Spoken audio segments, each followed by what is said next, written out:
Paul Rosé, voilà, je travaille à Reims, je suis plasticien. Moi jusqu'à maintenant, je faisais plutôt tout ce qui était estampes.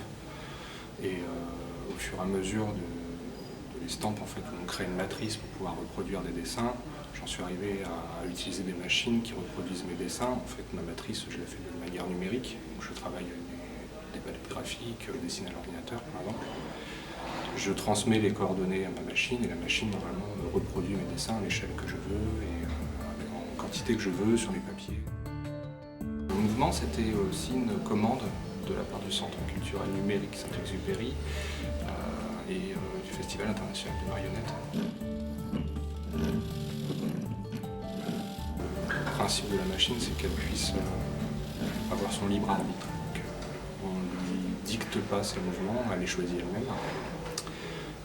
L'interaction en fait, du visiteur, ça va être de lui transmettre de l'énergie pour pouvoir modifier l'amplitude des mouvements de la machine. On a choisi un capteur optique qui est un petit peu moins sensible, mais qui permet de récupérer environ 5 niveaux de proximité. Voilà. Puis à partir des 5 niveaux, en fait, on multiplie une valeur qui permet de déplacer les bornes entre lesquelles la machine choisit son emplacement de crayon.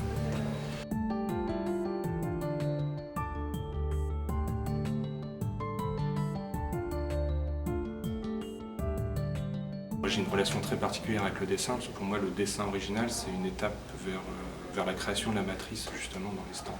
Donc quand j'ai fini mon dessin, que je l'ai transposé sur ma plaque ou sur mon écran de sérigraphie en général, je le plie en 4, il finit dans une pochette et il disparaît complètement.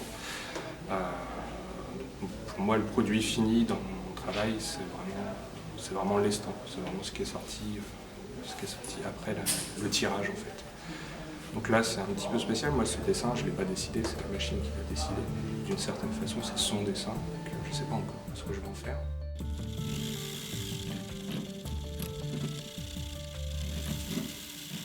Il faut l'entretenir, elle fait du bruit, elle grogne, elle tremblote. Donc voilà, c'est vraiment, on va dire, une espèce de parodie de vie.